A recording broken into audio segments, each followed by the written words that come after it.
Alright, and welcome to tonight's show of Let's Talk About Ice Live. And I'm super excited to bring you tonight's episode. But before I do, guys, I just wanted to make you aware, if you're in recovery and you've been like our bodies get damaged through this journey of addiction, and you've had your teeth that you've been struggling with, because most people that have been in ice addiction, the honest truth is that you're going to have issues with your teeth. It does eat away at your enamel, at your bones, at all areas of your body. So we all end up with some serious teeth issues. And what I'm going to share with you tonight, and I will be putting up some advertising about it, because this a particular dentist has come to us, and they want to help people. They are part of they're Christians, and they a part of their work, they want to give back to pro bono. So I'm just super excited that we could be a part of that, and that we could offer this opportunity to you. And if you are in early recovery and you want to get your teeth looked at and you want to get them fixed, they are doing special discounts for our team, for people that are referred from here, and also they'll look after you, do some payment plans and stuff like that. And I just need you to know that there's somewhere you can go. You don't need to wake up and look in the mirror and remember every day the damage that you've done. So you can, there is hope, and there is people out there like these amazing people that are wanting to help change. So the company at question is called Smiles. We have brochures here in the office or in our op shop, and if you want some information, just private message us and I can send it out to you. Send me your email address or your phone number and I can text out information on it. They are on the Gold Coast. But they are amazing people, and we've got a few, maybe from, well, we've got a few gift cards that we can shout out and share with you tonight. So there's particularly two in here, and if you are interested in going to see them, if you private message us, we've got a $50 gift card for you at Art Smiles, and you can then go and get your teeth checked out and see what you can do. But they are beautiful people. They really want to help, and just don't be concerned about it's going to be like heaps, but they're going to work it out with you, and maybe we can even get some sponsors on board. So there's a $50 gift card for you. So just connect with us if that's you and you feel that you've lived with the damage. You might be working on the inside and repairing the soul, which is the mind and the emotions. But sometimes the physical really reminds us every day that we've done some damage, and I know it does to me. I spent 2 years in a dentist chair, and I'm still doing work that is, if I don't do it, my front two teeth are going to break. So, and that's from grinding, and that's from using ice. So, if you need some support about that, get in touch. And I do want to do a big shout out to Optimal Health Group, George Patricky, who does all our training. Incredible trainer and amazing guy. He does dual diagnosis all across Australia. He trains drug and alcohol counsellors across Australia. He's on our board. He's one of our directors, and he does all our training. I just want to do a big shout out there, because he does an incredible job continually training people. And we do have a package that we're rolling out, and it's offering training for clubs, sporting clubs particularly, schools and organisations. So there is a training package that we're delivering with Optimal Health Group online.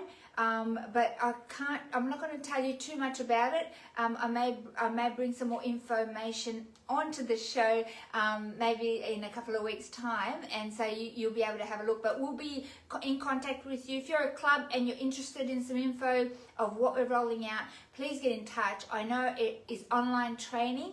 It's also a platform where we can do workshops online for organisations and clubs only. and we can provide peer support service for your club and organisation. So if you're interested in anything like that, it doesn't matter where you are in Australia, we can do that via Zoom, and we don't have to fly everywhere. So it's a special package. It's for the package members only. Yeah, we call them partnership members.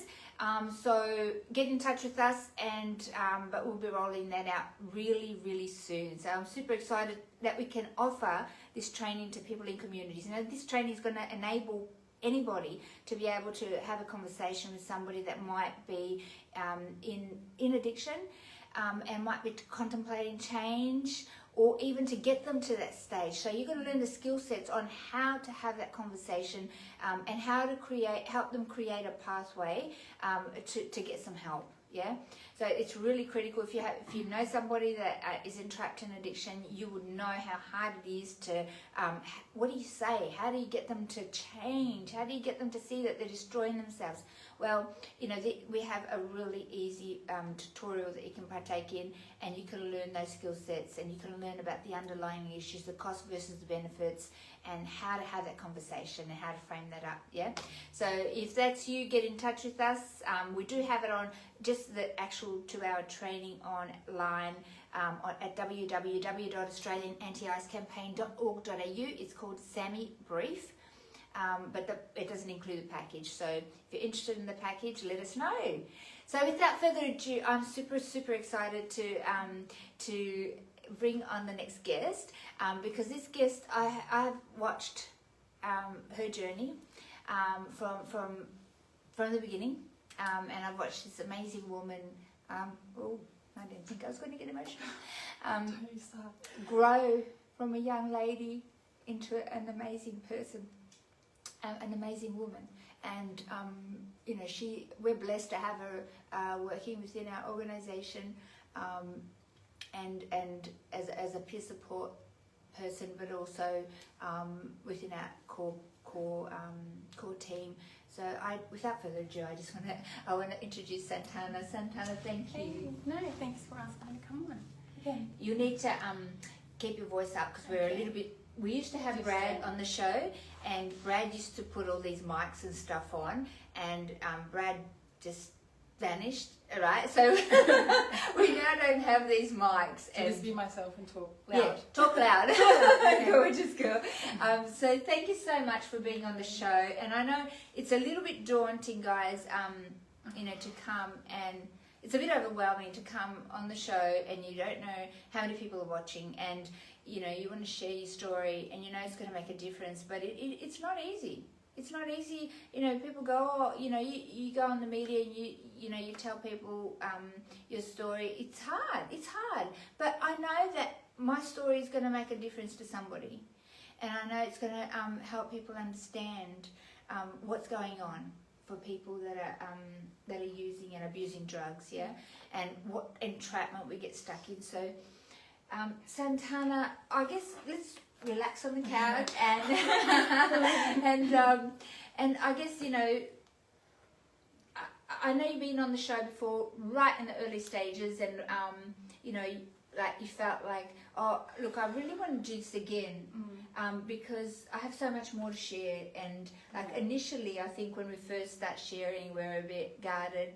You know, you don't want to go into the details, but you know, and then as you mature in your recovery walk, you're like, you know, that's my past, that's gone, that's not who I am now, and I can share now detached from that memory, right? So you've got a lot more that you can share. So thank you for doing that, because you know, sometimes we think, oh, I've already done it, but it's actually been quite a few years. So for those of you that have seen Santana's show, I think you're going to see it maybe a little bit more detail at this point. So tell me a little bit about your life, and you know, back like before you picked up. You know, I want to kind of paint a picture for the people at home. What was your life like, and like, was drugs and substance abuse, was that in your I guess, did you grow up with that? Was that the norm for you? Just paint a bit of a picture for us. So for me, it definitely was. And when I entered recovery, I thought that was everyone's story, and I've come to know that's not true. But for me, it is. So my mum was a recovering alcoholic when I was born. So my parents separated when I was 4. She didn't see that coming, and unfortunately, she picked the drink back up. So from there, she was in a lot of pain. So now I can understand so much of how that process works. Growing up, I was quite resentful about that. But so as we grew up, we had a split family, and the alcohol in the home really led to a lot of dysfunction and chaos. So, addiction and violence, inconsistency, that was kind of just my life pretty much growing up. I have a few sisters, so there was always lots of us. So, we made the most of it, and, although Mum tried to provide as best as she could, and my stepfather, I do believe now that I'm older, we kind of grew up on the poverty line, which obviously had its effects at school and stuff like that too. So that was kind of just my home life, and I don't believe I started to show any dysfunctional coping mechanisms until about 11, 12. And before I started using, drugs, I had other mechanisms like just anger outburst and self-harm and stuff that came about, 13. I did start smoking cigarettes when I was 12. So now I look back, they were already unhealthy coping, like I tried to just, use those, and use those as my outlets. That's what it was, rebel. Around that age, I was kind of really over everything. At that time, I become quite angry at the world because of the home life, and there was, sexual abuse going up as well. So I feel like I didn't really get to process that, So how old were you at that time? This you is started from smoking and all of that started happening, and you started to kind of rebel. If we put it in those terms, So with the cigarettes, it was 12. Okay. Yeah. And the self-harm came in 13. around 13. Yeah. And the sexual abuse was around that time too, or did you grow up with that? That happened when I was quite young. Yeah. And then again at age 11. Yeah. So then. So let me just clarify in my mind. Your Your mum was in and out of alcoholism. She was trying to get clean and then relapsing, or was she just drinking the whole time? After the separation, she was actually heavily pregnant with my sister, and after she gave birth, she started to drink. Okay. Yeah. So, how many sisters do you have? I actually have 6 and 1 brother, but at that time in the home, I had 4. Okay. And just making sure that's right. Yeah, so I had 4. Were you the oldest, or? I was the middle. Oh, you were the middle. Okay. I share that with my other middle sister. Yeah. So because there's 5, there's 2 of us in the middle. So that's cute. And so, what was your day like? Mum's obviously on the bottle, and did you have to fend for yourself and be responsible, or did you ever want to talk to Mum about it? Yeah, of course. I don't think any of us really spoke up unless we were at a point of anger, going on for day, it was just kind of ridiculous, or when we got older. But unfortunately, you know what it's like, if someone's hurting and that's their coping mechanism. She's very apologetic, but she was just in so much pain that she just couldn't get out of that cycle for a while. Yeah. I'm so happy to say now, since I've been clean, she's hardly drank. Just before I got clean, I lost my grandmother, and I believe that that really, she doesn't, she just doesn't drink. So it's a miracle, Wow. My family now is totally, what I speak of the way my family dynamic was then, it's nothing like it was now that I'm clean. And I just believe God made a way. So yeah, it's the recovery is kind of just going through my family now, and it's just amazing to watch. Yeah. And so were you one of the first ones to create change? So my stepdad actually, he was also a drinker. Yeah. He came on the scene when I was 5, 6. He was also a drinker, and I think just before, maybe a couple years before I got clean, so I can't remember. He's probably been clean like 8-9 years or something sober, for now. I think he got diagnosed of like cirrhosis of the liver, and they said, it was like pretty bad, and he's got underlying medical issues, and he just started going to like men's shed and AA here and there, and so he was the catalyst to create change. So then you I think thought, so.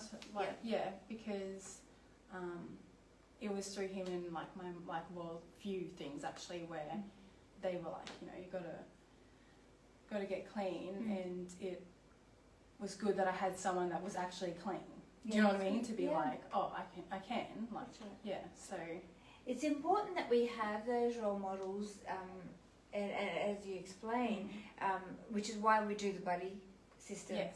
Because sometimes around you don't have people around you that might be, might have slipped out of addiction and in recovery, or doing the work, and you can actually see somebody's life transform, and that it's available to you, and all you have to do is do the work, and follow suit, I guess. And as a peer support worker, all I need to do is to, show them what I did, and teach them what I did, and then the person just needs to do it, right? So that's the hard bit, right? They've got to be ready to do that. So that's when you can have that conversation. When somebody's hit rock bottom, as they put it, but when they've had enough of the pain, really, and that the people that love them are around there to say, you're hurting, create the change, and to know how to do that, how to connect them to us or to services that can help them. So what we do at ARC is, and I've said it many times on the show, so if you're a regular, sorry that you have to sit through this again, but we create a tripod system of support where we hook them up, people up with a buddy, peer support person that's walked through that journey, and can be there to help them set up their tripod. We get them a counsellor, a drug and alcohol counsellor, and meetings, and sometimes they need to create pathways into rehab and recovery services. So we just help them land, and support them along the way and cheer them on. So talk to me about, did the impact also follow, like that was an impact of your environment, I guess, and you perceived that as normal. Am I right in saying that? Yeah, that's right. I thought, up until probably high school, even though like some of my friends' families were a bit like mine, but up until high school, until I started going over friends' houses and that, I realised, whoa, like my family's a bit, but it was just generational, and it was just, they did the best with what they had at the time. But I didn't know that my life was chaotic. So, wow. And so talk to me, because I know you went into ice addiction, so I want to know what happened. So you started self-harming and you were smoking. How did that escalate for you, Santana? Year 8, I just, started hanging out, and I started, drinking too, and I met my first boyfriend. Classic. And, so I met my first boyfriend, and we dabbled in party drugs. It was just like, ecstasy and acid and stuff like that, and we just liked to have a good time, and I actually remember him telling me to never touch ice, and it was funny because, we call it meth, but the same thing.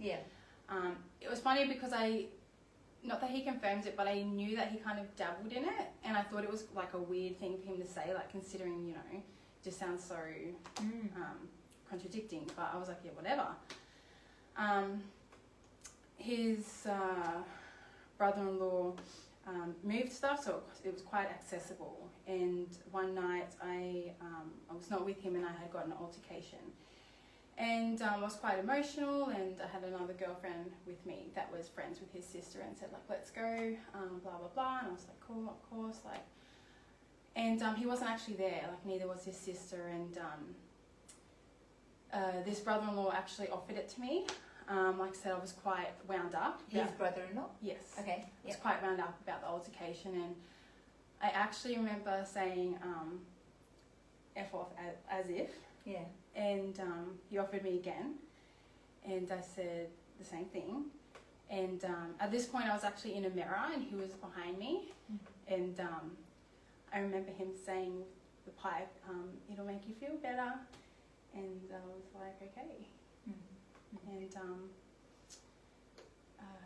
so I smoked it, and instantly, just the weight lifted off, you know. I was used to, at that point, like, I was used to acting like I didn't care, but on it, I literally did not care, like, and I didn't even know I was carrying all this, you know, heaviness, this pain in me, until I had that drug, and I just thought, oh, like, this is it. I just remember thinking, like, you know, this is it. Yeah. So. What age were you there? I was 14. Wow. Wow. And it was, that was a group environment, or was that just were their friends, like, were they all doing it? Like, no, at my bloody age, that's for sure. Yeah. So he was older. This guy was almost 30. Yeah. Okay. And the girlfriend I was with was older than me. Yeah. A lot older than me. I think close to 20. And she wasn't happy about it. She was not happy about it. Yeah. And like I said, I wasn't aware of my surroundings, but because I was so used to being in that home with these people, at the time I didn't. I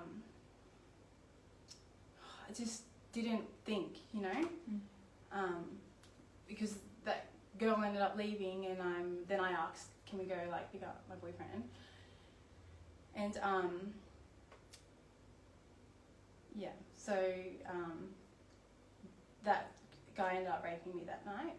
Yeah. And whether it was that or the stuff from my childhood or whatever, I don't know if it would have made a difference, but that threw me off. I know that's deep, and I know it's painful, but thank you for sharing that, because what a lot of girls don't realise out there, that this is going on, and it's going on in our schools and in our backyards and in our communities, and guys are offering young girls this drug in pill form, in lolly form, in come on, just have a smoke, you know. It's not going to hurt you. It's going to be all right. You trust me, don't you? And like, you're vulnerable, and sometimes, you know, you want to be loved, you want to be accepted. You might be angry, like Santana was, with stuff that's going on in your family. You might be at that age where you want to try stuff and rebel, you know. But this is really real, guys. Like, this is with you forever. You know, this is something that you just can't wash off, you know, and you know, you've got to then do a lot of work to stop carrying it, and we will go into that work, Santana, because not everybody can free themselves from that. And the thing is, you know, it turns from bad to worse, because then you're carrying hurt and, you know, and damage and pain from what's happened under the influence, and so you use again. Yeah. And you use again, and then more happens. It gets bigger. Yeah, it's absolutely ridiculous. The cycle is just, you know, like you said, like you use because there's obviously underlying issues, whatever that is. But then the more you use, the more trauma happens. Yeah. That's just the reality of it, you know. Yeah. So, how did that spiral? How did that spiral then? How did you get caught in the web? Tell me how quickly that happened. Pretty quick. So at this point, I was still in school. Wow. So I still remember. going, like, I got my boyfriend and we went back or whatever, and we finished the weekend. But I remember when I got home, I was just, which was like 2 days after, on the Sunday, and I just remember being almost in shock still, and that was the only time I could process what happened. And then it was almost, like I said, every weekend we already, you know, like I said, he wasn't happy when he found out that I had it.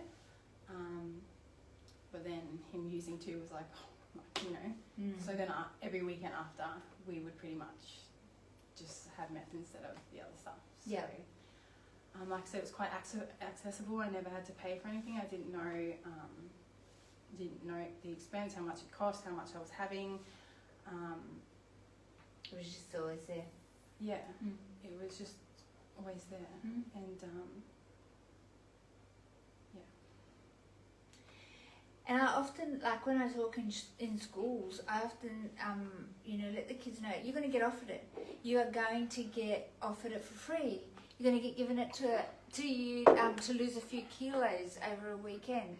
You know, girlfriends might say, hey, you're going to lose 4 kilos in a weekend. You're going to party up. It's going to be amazing. You're going to feel great. But the consequences associated with that, they last forever. And I just want you to hear the heart of Santana's story, because you know, 2% of people that become addicted to ice actually get out of that entrapment, actually can free themselves from that. Then there's a whole heap of work that comes after that to try and process what's happened and to create a shift within your soul. Yeah, and that's your mind and your emotions. Yeah. So just come a little bit closer to me, so you're looking away. She's like, oh, no, don't ask me any more questions. So you started using every weekend, and tell me about your lifestyle as it started to escalate. My lifestyle, so I'm still in school, like in the afternoons. Embarrassing. I would go hang out at the skate park maybe, or just like with my friends, or you know, like my boyfriend. You know, I was smoking weed, you know, pretty much every afternoon too, sometimes during school. Yeah. I don't know, I just did what I had to do, you know, like the anger outbursts were worse. While you were on the meth? Yeah. Even if I was stoned or whatever, you know what I mean, like something, and it didn't help that the home life was chaotic. Yep. You know, at school, I would just pick a fight for the sake of letting stuff out, you know. I wasn't, I wasn't a very nice person. So, yeah, and that's, I kind of actually, it's embarrassing to say, that's what fed me at school, was like at home I had no control, you know, so I would go to school and feel like, you know, I had one up on the other kids or whatnot, just because no one would, I don't know. And then I would just run amok, you know, in the afternoons or the weekends. I caused my parents a lot of stress, you know. And that was just like that for years, you know. My relationship obviously became very dysfunctional. And that was the pattern for my relationships, which, so not only do I have to like feel myself changing and all that, but then you watch people that you love totally turn, you know. So I'm trying to stick to the question. My life was like a normal kid's life, except I was just like naughty and rebelling, but I don't even think the kids at school, like, not that they cared, all my parents just knew really how deep it was, and that it was just a coping mechanism. Like, I didn't want to be like a nasty person. I didn't want to be like all over the place and disrespectful to my parents. I just couldn't cope. Question, and because I know somebody may ask this, but as an audience member, I'd be like, did you ever like think about talking to your parents or reaching out for help or talking to a school counsellor or something? I did. You did? Yeah. I never told them I was smoking meth, but yes. Okay. sorry, I didn't think about, you know, And most people because don't.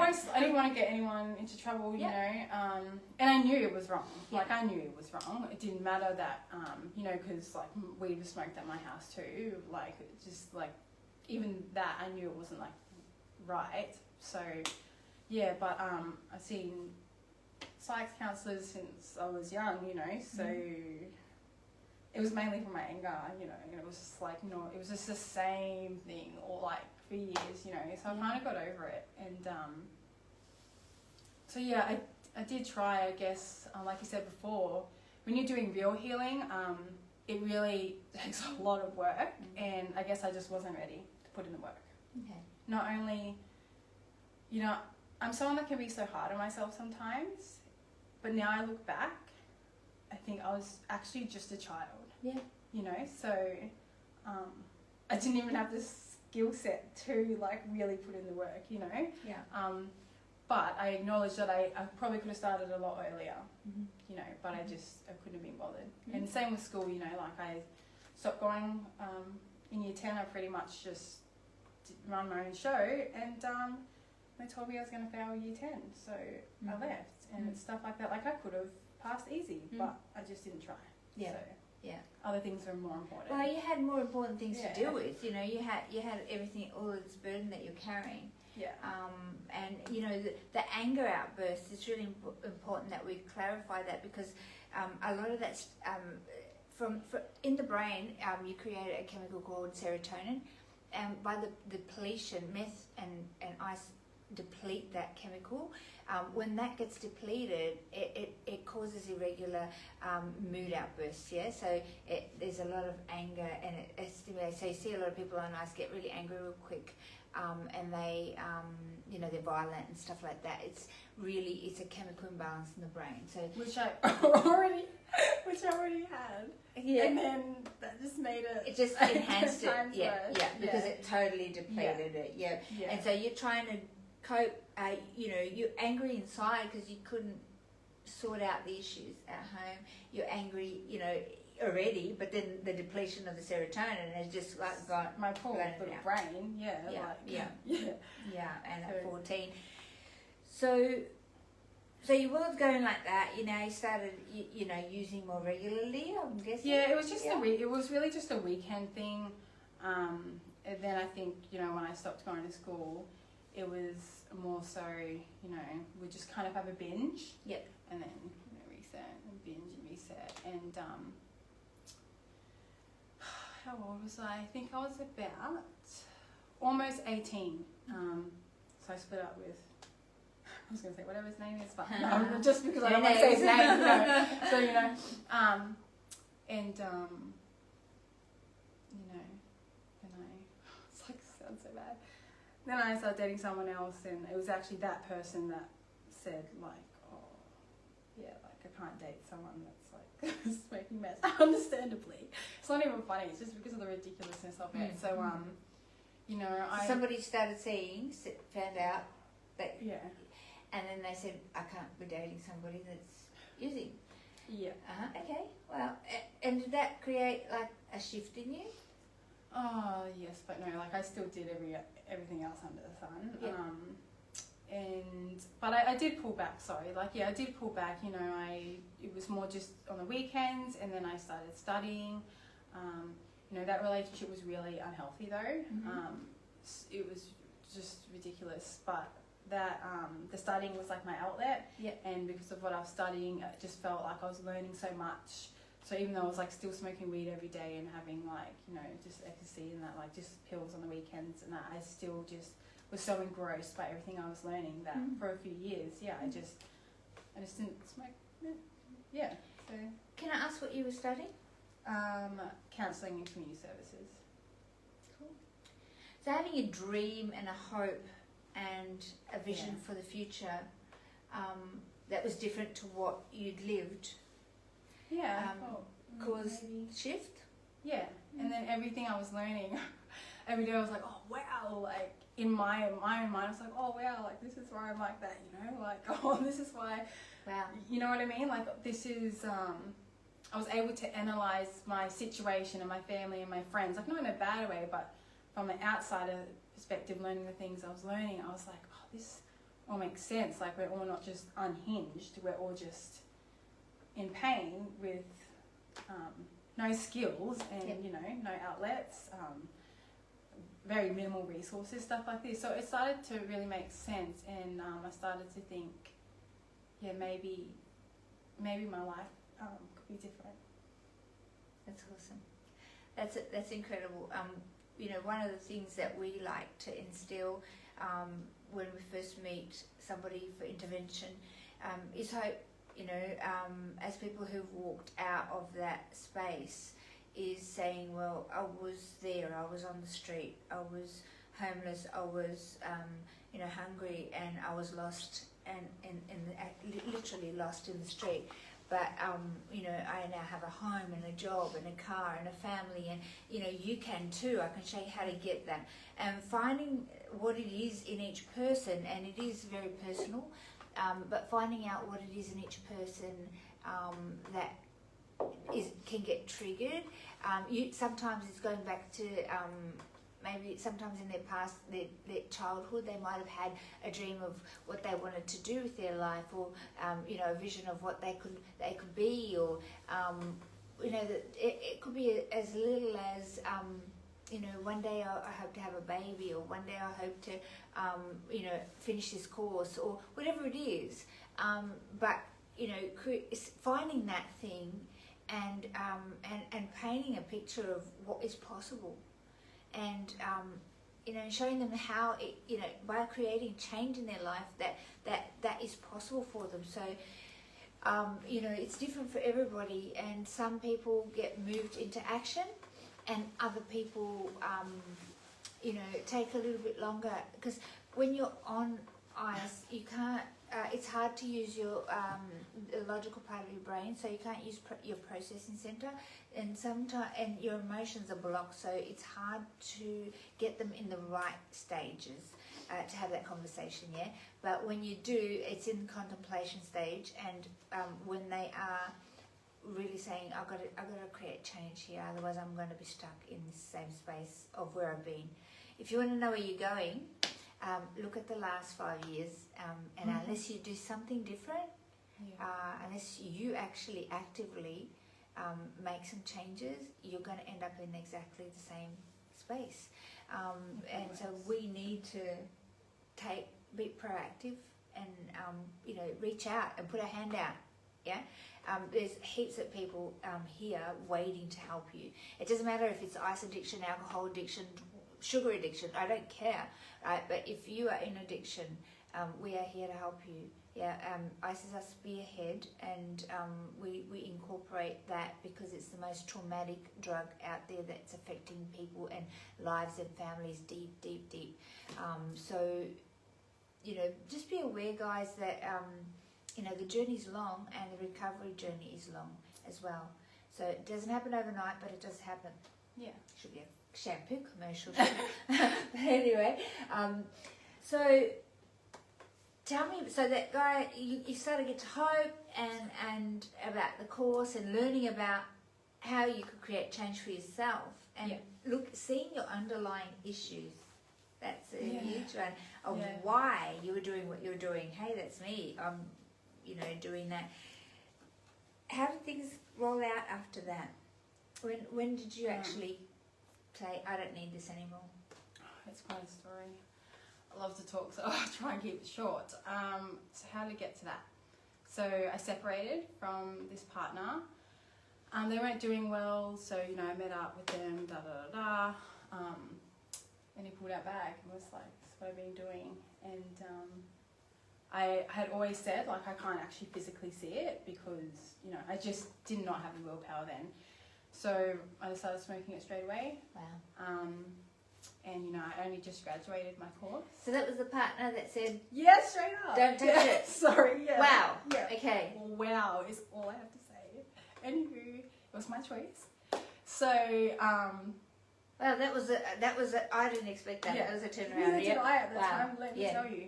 And anywho, so my choice, and yeah, I started smoking it, and then I actually remember calling a friend that I hadn't seen in a long time after that and being like, I just smoked meth, and I was like I know that it's all downhill from here, and they were saying like, no, that's not true, this and that, and I just knew in my heart of hearts that, you know, because like I'm going through separation as well, like it's just ridiculous, but obviously I undid all that. We got back together. Goodness me. Things unraveled really fast. I lost my grandmother. This person was using a lot, and they were quite new to the scene, so it was all fun and games, you know, to them. And initially it is until it's not. Yeah, you know, that's right. There's a border, there's a line that It becomes like hell, and then you're like, oh, where did that happen? Like, you know, I remember when it was fun, and that's what the addict keeps chasing. They want that fun bit, but you know, it's short-lived. Yeah. It really is. Yeah. Yeah. So your grandmother passed away, and he was using like a lot. Yeah. And so you were going on that journey with him? Fortunately, yeah. And one night, it wasn't even night and day. At one point, so this relationship was violent, always had been.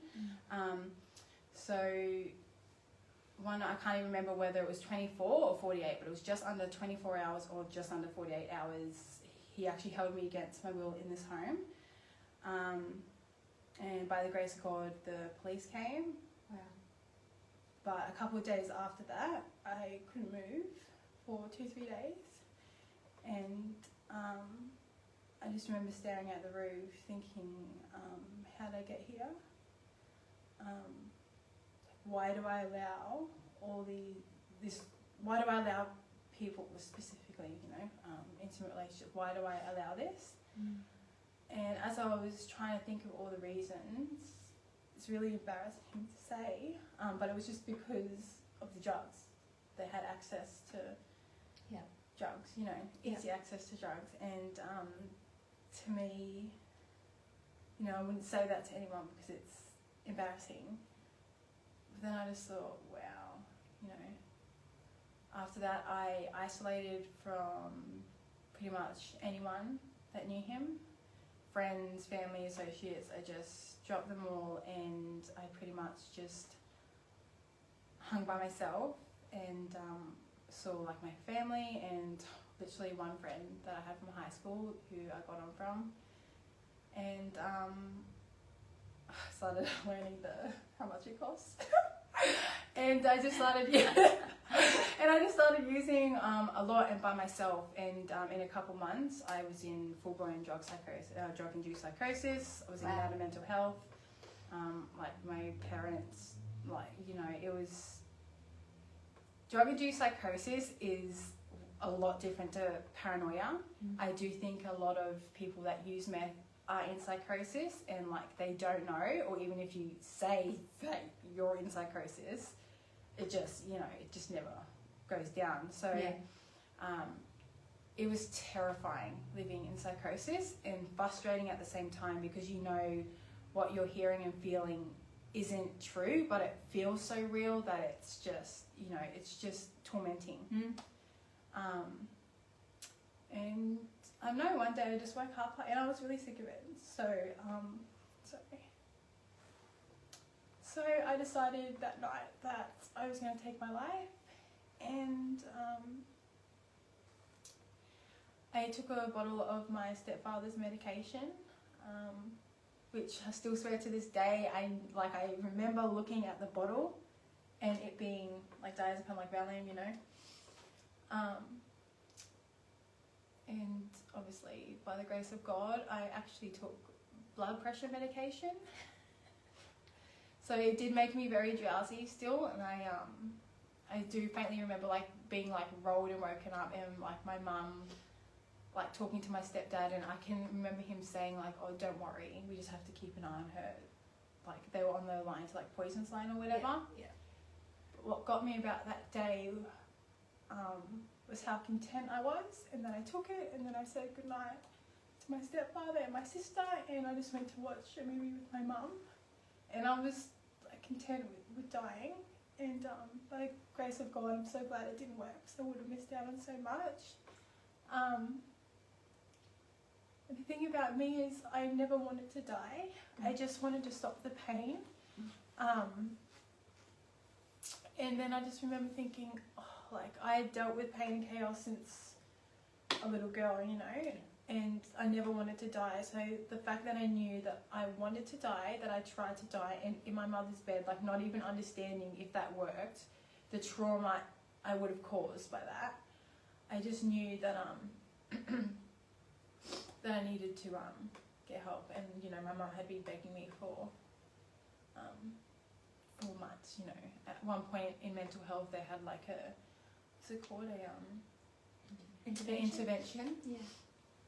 And the board of the doctors were with my parents and pretty much said that if I continue to use, I'm going to do some form of brain damage, they're not going to be able to give me medication and then I can leave feeling reset. That if I continue to use, I could be stuck like that, And that does happen. Yeah. I actually met a guy, and I've shared on the show before, I've met a guy that used, not for a long time,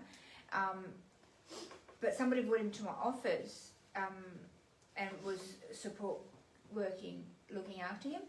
And I thought, he was in psychosis, he was in really like when somebody's in psychosis and heightened. And I'm like, man, don't bring somebody here when they're using.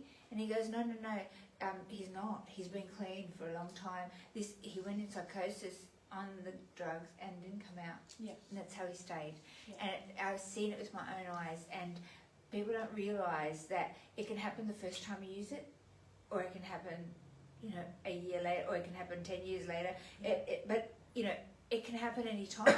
And if you get stuck in there, you can't come out. Yeah. That's the thing. And I remember, people don't realise. Yeah, my mum just being almost frantic. I just remember her being you got to get help. You won't be able to live without a brain. Not my Santana and this stuff, So I was like, yeah, cool. At the time, I was like, yeah, true. I wouldn't be able to live without a brain, and I kept using, and then it got to the point where, I knew, by trying to take my own life, in my family home with, right next to my mum, I was like, that's just not right. And I remember at the end there, I would wake up and just be absolutely devastated that I woke up. I would have to do this again. You wake up and it's just a really sad story. Yeah. Nothing to look forward to. It's just, so yeah, that's how I knew. And for the first time in a long time, I just called out to God and I said, whatever, I'll do it. I'll make all these calls, because as you know, there's all these wait lists everywhere. I just said, I'll make all these calls and you just tell me where to go and I'll go. So was your family, were you religious at that time? My mum has always believed in having a strong relationship with Jesus. Okay. So growing up, she wasn't in the church. We were kind of put off a little bit. And sorry, what am I saying? So religion. Whether you were, did you, as a kid, did you grow up going to church and all of that? So what point did you think that God was going to change your life? Or were you just in that space where you were in despair and there must be something bigger than me, and if you are there, help me? I always believed in Jesus. I always God, Jesus. My mum had a strong relationship with him. We never really read the Bible per se, but we did go to the odd church service, and we did Sunday school on a Tuesday after school, sometimes for a little while there. So being in the church wasn't a thing for us, but Mum had spoken about Jesus our whole life.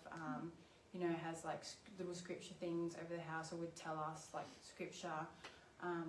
So I just always knew. I always knew that Jesus, we didn't have a lot, but I always knew that Jesus was real. Jesus was king, and I always knew at one point I'd be fully off my head watching Hillsong writing notes, and people in the house would just be this girl's But I always just knew. I don't know how to explain it. When I felt alone, I knew that I wasn't. Okay. That's good. So, yeah. So you asked for help. Yeah. From from God, the spiritual realm. And what happened?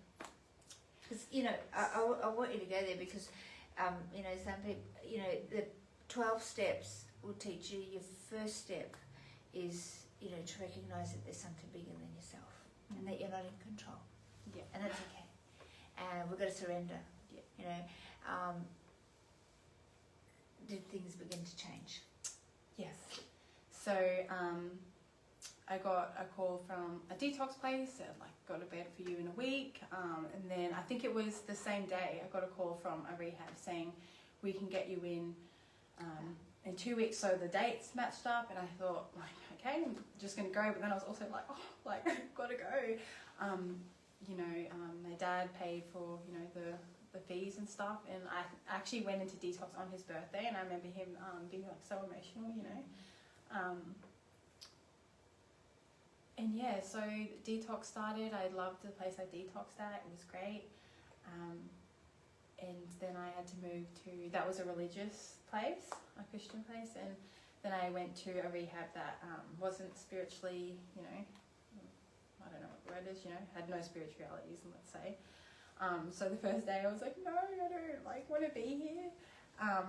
But no, I stayed, and man, Spiritual or not, nobody loves No one their wants first to be day at there, rehab, no. honestly. It takes a while before you actually start to wake up and to notice the benefits, right? Everybody wants to opt out. Yeah, so this was like 6 days at this point, so I was like, oh.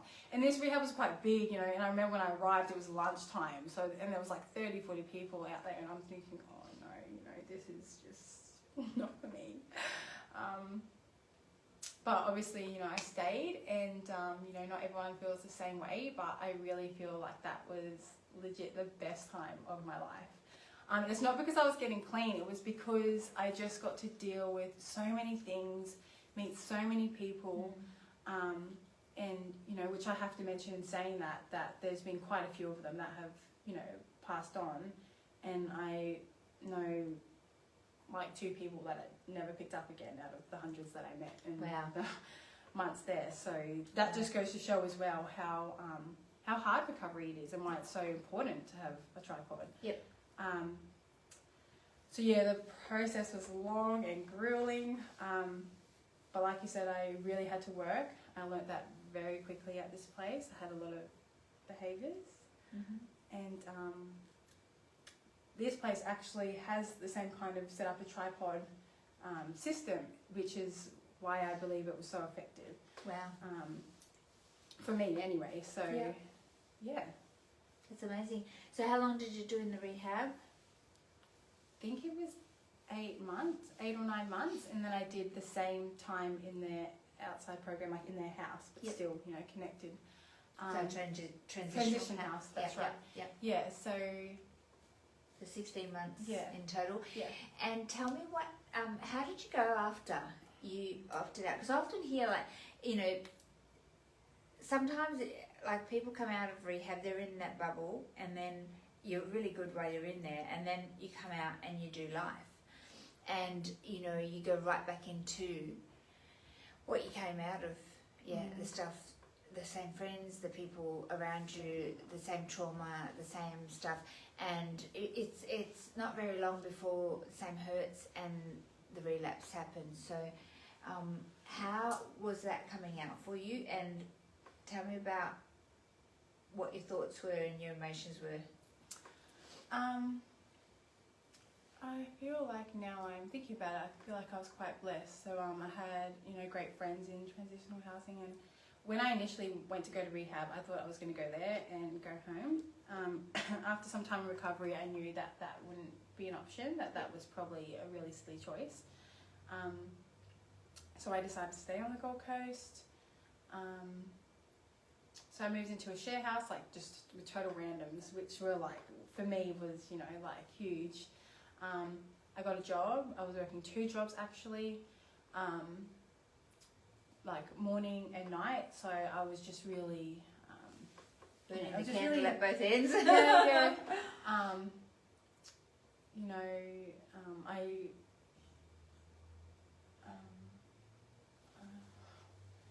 I got into a relationship, you know, early, And then by the grace of God, I actually got a call from someone from that rehab offering me a job in the organisation, but at another centre. Yep. So of course I took that. I then got a place with my partner at the time, and I was working, and I actually fell pregnant. And I was actually told when I was young that it would be very difficult for me to fall pregnant naturally. So it was a surprise, but now I look back, it's like so huge for me. I feel like the Lord really blessed me.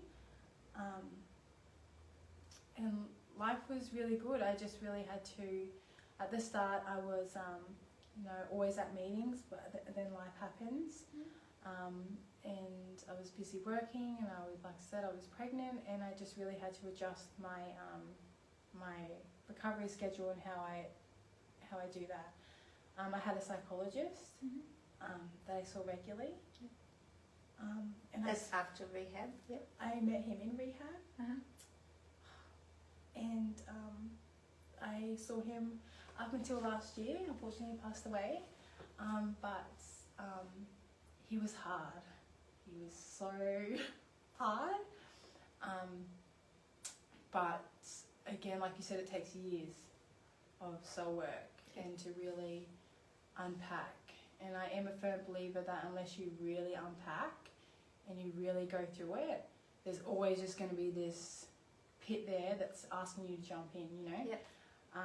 So we did so much good work together, and I feel like I owe a lot to him in my soul work. So I did that, and to be honest, I mean, it's not everyone's story, I'm well aware of that, and I suggest like meetings, like at least for the first few years, you know? Yep.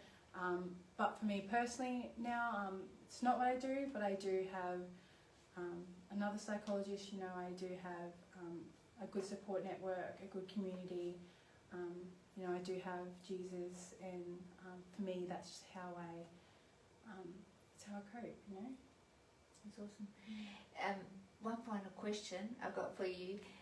Do you ever get the urge to go back, and do you ever get tempted? I mean, you're young, and you know, there's young people out there and they're doing drugs, and you know, like, how do you do life without doing that? Like, it's funny you say that, because you asked a question before and I just started rambling.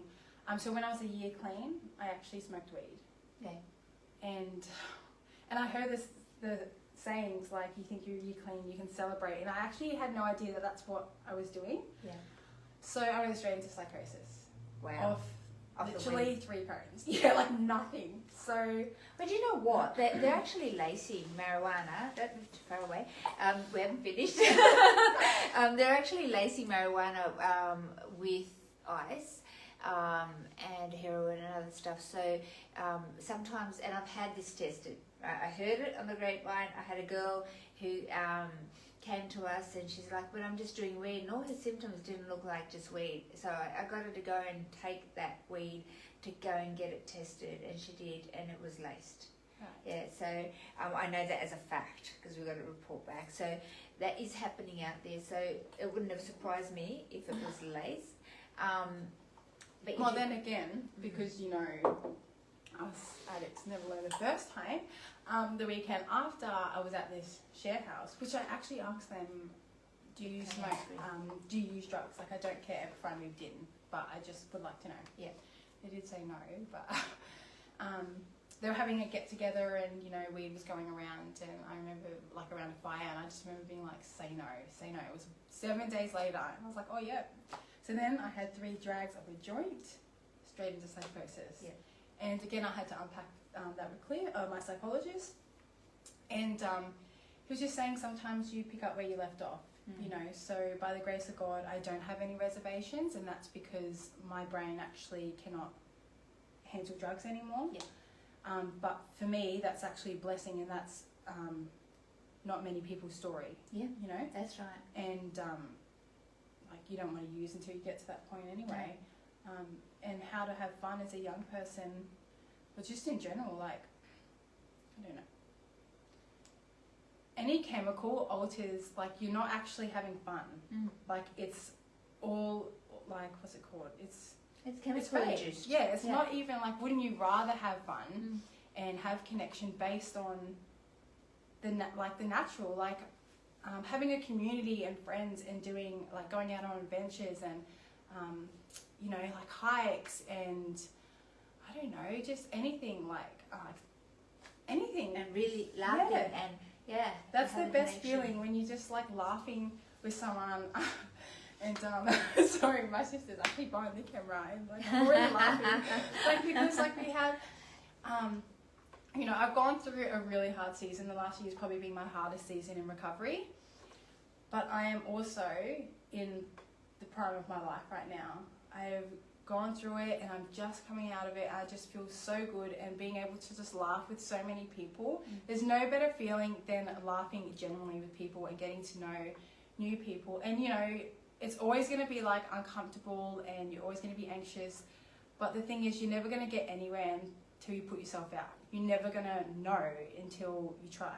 You know, like, that's all cliche, but addiction and makes you feel like you're just always doing the same thing, which you are. Yep. And then when you get clean, you just have to learn that there's a new way.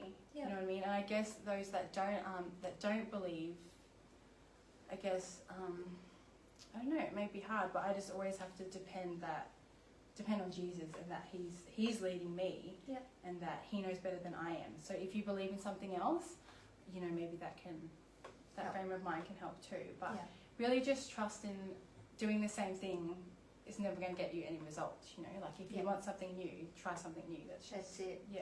That's beautiful. And, you know, this change could be available to you as well.